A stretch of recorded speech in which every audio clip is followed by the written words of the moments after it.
नमस्कार दोस्तों, आपका बहुत-बहुत स्वागत है। लोकसभा चुनाव में किसकी होगी जीत और किसकी होगी हार, ये तो समय ही बताएगा। भारत में पूरे पूरे टोटल जो सीटों की संख्या है 543, जिसमें अगर कोई भी जो पार्टी अगर 272 सीट भी पाती है, तो उसका पूर्ण बहुमत हो जाएगा। तो ऐसे में किस पार्टी की होगी जीत और किस पार्टी की होगी हार, ये तो 4 जून को ही पता चलेगा। मैं आपको बता दूँ कि जो टोटल आपको यहाँ पे 6 चरणों का जो है चुनाव कंप्लीट हो चुका है। मात्र एक जो है एक चरण है, लास्ट चरण जो पहली जून को होगा, उस चरण का चुनाव जो अभी भी बाकी है।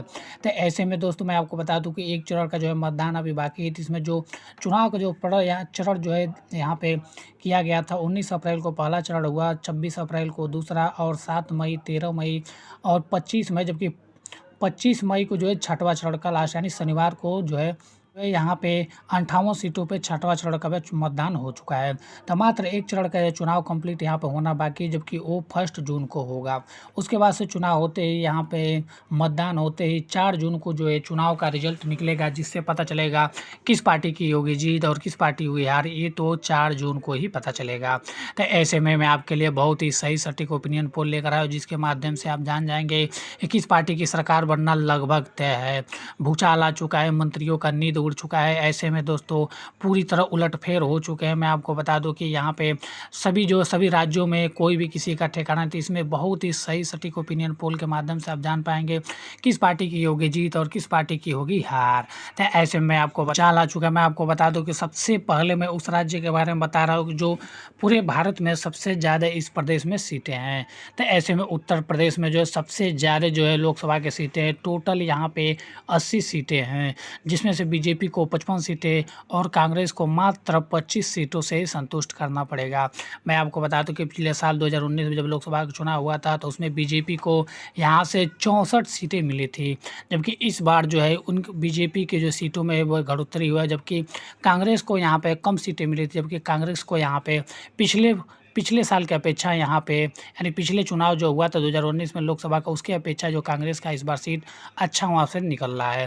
तो ऐसे में उत्तर प्रदेश में फिर भी जो है बीजेपी का दबदबा बना रहेगा, क्योंकि यहाँ पे योगी जी का सरकार है यहाँ पे उत्तर प्रदेश में, इसलिए बीजेपी को फुल सपोर्ट यहाँ पे मिलेगा। उसी पार्टी को वो भी है, तो इसलिए यहाँ पे बीजेपी को फुल सपोर्ट मिल रहा है, जिससे लोकसभा चुनाव में उसको बहुत ही मदद मिलेगी, जो केंद्र सरकार बनाने में सहायता होगी। हम लोग बात करें तो महाराष्ट्र राज्य की, महाराष्ट्र राज्य एक ऐसा राज्य है जिसमें उत्तर प्रदेश में टोटल 80 सीटें, उसके बाद से 80 सीटों के बाद सबसे दूसरे नंबर पर जो अधिक सीटें वाला राज्य है, तो वो जो है महाराष्ट्र है। महाराष्ट्र में टोटल जो 48 सीटों पे जो है यहाँ पे चुनाव हुआ है, तो 48 सीटों में 20 सीटों बीजेपी को, जबकि यहाँ पे पूरे के पूरे 25 सीट यहाँ पे कांग्रेस को मिल सकती है। और अदर पार्टियाँ वहाँ के जो 3 सीटों से उन लोगों को संतुष्ट करना पड़ेगा। तो ऐसे में महाराष्ट्र राज्य में देख सकते हैं कि कांग्रेस को 25 सीटें, यानी बीजेपी की अपेक्षा 5 सीटें अधिक उसको मिल रही है।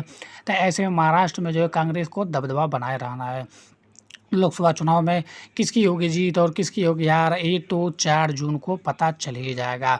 ऐसे में दोस्तों यहाँ पे सर्वे की आप जान सकते हैं कि सर्वे से कि यहाँ पे कांग्रेस को महाराष्ट्र में टोटल 48 सीटें मिली हैं और बीजेपी को 20 सीटें, जबकि अदर पार्टियों को 3 सीटें मिल सकती हैं।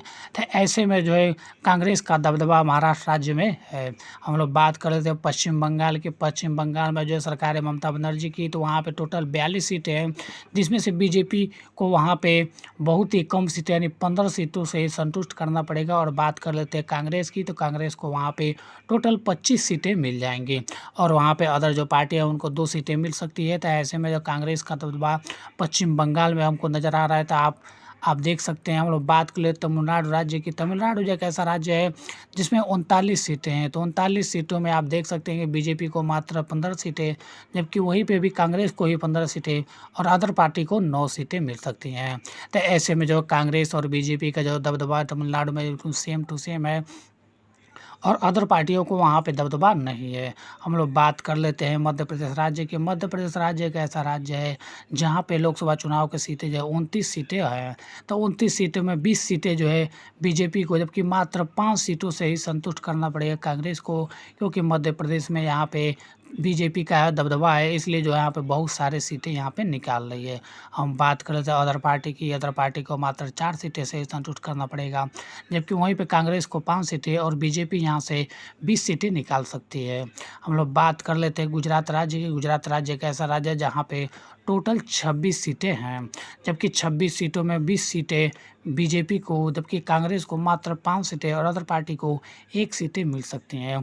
गुजरात में जो है पहले ही बीजेपी का पहले से ही बहुत ही दबदबा रहा है। इस पिछले चुनाव 2019 में भी जब हुआ था तो बीजेपी का वहाँ पर दबदबा रहा था, और बीजेपी का इस बार भी यहाँ पे सर्वे से पता चल रहा है कि वहाँ पे दबदबा है। तो ऐसे में बीजेपी को 20 सीटें, कांग्रेस को 5 सीटें, जबकि अदर पार्टी को मात्र 1 सीटें निकल सकती हैं। तो ऐसे में गुजरात राज्य में बीजेपी का दबदबा बना रहेगा। हम लोग बात करें तो उड़ीसा राज्य में, उड़ीसा राज्य जो है वहाँ पे बीजेपी का दबदबा नहीं नज़र आ रहा है। वहाँ पे जो है दबदबा है तो कांग्रेस पार्टी की है, क्योंकि उड़ीसा में यहाँ पे टोटल 20 सीटें हैं। 20 सीटों में कांग्रेस जो है 15 सीटों पर अपना कब्जा बनाए रखेगा, और बीजेपी को मात्र वहाँ से 6 सीटों से ही यहाँ पे संतुष्ट करना पड़ेगा। हम लोग बात कर लेते हैं तेलंगाना राज्य की। तेलंगाना राज्य एक ऐसा राज्य जहाँ पे 21 सीटें अवेलेबल है, तो बीजेपी को वहाँ से मात्र 6 सीटें, जबकि कांग्रेस को 15 सीटें मिल जाएंगी। यहाँ पे वहाँ की जो जनता है बता रही है कि यहाँ पे कांग्रेस का कितना दबदबा है। तो बीजेपी को मात्र वहाँ से 6 सीटों से ही संतुष्ट करना पड़ेगा, जबकि तेलंगाना राज्य में कांग्रेस की बढ़त होते हुए नज़र आ रहा है हमको। हम बात कर लेते हैं राजस्थान राज्य की। राजस्थान राज्य में जो यहाँ पे बीजेपी का सुपड़ा साफ होते हुए नज़र आ रहा है। बीजेपी को वहाँ पे कोई भी सीट न मिलने की संभावना है, और वहीं पे कांग्रेस को 1 सीटें, जबकि अदर पार्टी को भी 1 सीटें मिल सकती हैं। हम लोग बात कर लेते हैं यहाँ पे अरुणाचल प्रदेश की। अरुणाचल प्रदेश में 2 ही सीटें अवेलेबल है, तो यहाँ पे कांग्रेस को अरुणाचल प्रदेश में कांग्रेस का ही सुपड़ा साफ होते हुए नज़र आ रहा है, क्योंकि कांग्रेस को वहाँ पे कोई भी सीट न मिलने की संभावना है। ऐसे में बीजेपी को 1 सीटें, जबकि अदर पार्टी को भी 1 सीटें वहाँ पे मिल सकती है। हम लोग बात करें त्रिपुरा राज्य की। त्रिपुरा राज्य एक ऐसा राज्य है जहाँ से मात्र 2 ही सीटें अवेलेबल हैं। तो ऐसे में एक पर जो है बीजेपी का कब्जा है, जबकि ये एक पे अदर पार्टियों का कब्जा है। ऐसे में कांग्रेस का भी वहाँ पर सुपड़ा साफ होते हुए नज़र आ रहा है। तो ऐसे में जो बीजेपी जो है इन दोनों राज्यों में 1-1 सीटें, यानी दो सीटें में से 1-1 सीटों पर अपना कब्जा बनाए रखा हुआ है। हम लोग बात कर ले उत्तराखंड राज्य की। उत्तराखंड राज्य एक ऐसा राज्य है जहाँ पे 5 सीटें हैं। लोकसभा चुनाव के 5 सीटें हैं, तो 5 सीटों में 4 सीटों पे जो बीजेपी है अपना कब्जा बनाए रखा है, जबकि कांग्रेस को यहाँ पे सुपड़ा साफ होते हुए नज़र आ रहा है, और अदर पार्टी को भी यहाँ पे 1 सीटें निकल सकती है। तो ऐसे उत्तराखंड राज्य में हम देख सकते हैं कि कांग्रेस का कोई भी यहाँ पे दबदबा नहीं है, और जबकि बीजेपी का वहाँ पे ठीक ठाक अपना दबदबा है, और अदर पार्टियों को भी 1 सीटें मिल सकती है, और बीजेपी को वहाँ से 5 सीटों में से 4 सीटें जो है बीजेपी के कब्जे में नज़र आ रहा है। तो ऐसे में जो है कांग्रेस का सुपड़ा साफ होते हुए नज़र आ रहा है उत्तराखंड राज्य से। हम बात कर लेते हैं छत्तीसगढ़ राज्य की। छत्तीसगढ़ राज्य एक ऐसा राज्य है जहाँ पे 11 सीटें हैं लोकसभा चुनाव के, तो 11 सीटों में बीजेपी को मात्र 4 सीटें, जबकि वहीं पे कांग्रेस को 5 सीटें मिल सकती हैं। तो कांग्रेस को यहाँ पे छत्तीसगढ़ में जो दबदबा होते हुए नज़र आ रहा है, जबकि अदर पार्टी जो वहाँ पे है उन लोगों को 2 सीटें मिल सकती है, जबकि कांग्रेस को टोटल 5 सीटें, यानी यहाँ पे कांग्रेस को छत्तीसगढ़ में दबदबा उन्हें नज़र आ रहा है, जबकि वहीं पे बीजेपी का उतना दबदबा नहीं है, लेकिन 4 सीटों बड़ी मुश्किल से ही निकाल पाएगी, अगर निकालती है तो। हम लोग बात कर लेते हैं जम्मू कश्मीर राज्य की। जम्मू कश्मीर राज्य एक ऐसा राज्य है जहाँ पर 5 सीटों पर चुनाव होने, तो 5 सीटों में से 1 सीट बीजेपी को, जबकि 3 सीटें कांग्रेस को, और 1 सीट अदर पार्टी को मिल सकती है। तो ऐसे में जम्मू कश्मीर राज्य में जो है यहाँ पे 3 सीटों पे जो है कांग्रेस का कब्जा बनाया हुआ है, तो यानी कांग्रेस का वहाँ पे जम्मू कश्मीर में जो दबदबा है, इसलिए दोस्तों यहाँ पे जम्मू कश्मीर में कांग्रेस का दबदबा रहेगा। हम लोग बात कर रहे थे पंजाब राज्य की। पंजाब राज्य एक ऐसा राज्य है जहाँ पे 14 सीटें हैं, जहाँ पे आम आदमी पार्टी यानी अरविंद केजरीवाल की सरकार रही है, और वहाँ के उन्हीं की सरकार है। हम बात कर लेते हैं कि वहाँ पे बीजेपी का सुपड़ा साफ होते हुए नज़र आ रहा है, क्योंकि मात्र 1 सीटें यहाँ पे लगभग बड़ी मुश्किल से निकल पाएगा, जबकि वहीं पे कांग्रेस को देख लेते हैं। कांग्रेस को यहाँ पे 12 सीटें, जबकि अदर पार्टी को 1 सीटें मिल सकती हैं।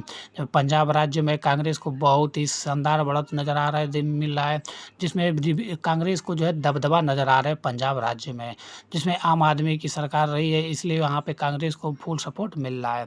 हम लोग बात कर लेते हैं झारखंड राज्य की। झारखंड राज्य एक ऐसा राज्य है जहाँ पे यहाँ भी 14 सीटें हैं लोकसभा चुनाव के, तो जिसमें से 6 सीटें जो है बीजेपी को मिल सकती है, जबकि कांग्रेस को वहीं 8 सीटें, यानी झारखंड राज्य में बीजेपी की अपेक्षा कांग्रेस को 2 सीटें अधिक मिल सकती हैं, ऐसी संभावना जताया जा रहा है। हम बात करते हैं असम राज्य का। असम राज्य एक ऐसा राज्य है जहाँ पे लोकसभा चुनाव के टोटल 14 सीटें हैं। तो 14 सीटों में बीजेपी को 6 सीटें, जबकि कांग्रेस को 8 सीटें मिल सकती हैं। जबकि असम राज्य में भी जो कांग्रेस को बढ़त होते हुए नज़र आ रहा है, जबकि बीजेपी का वहाँ पे कांग्रेस की अपेक्षा कम सीटें मिल सकती हैं।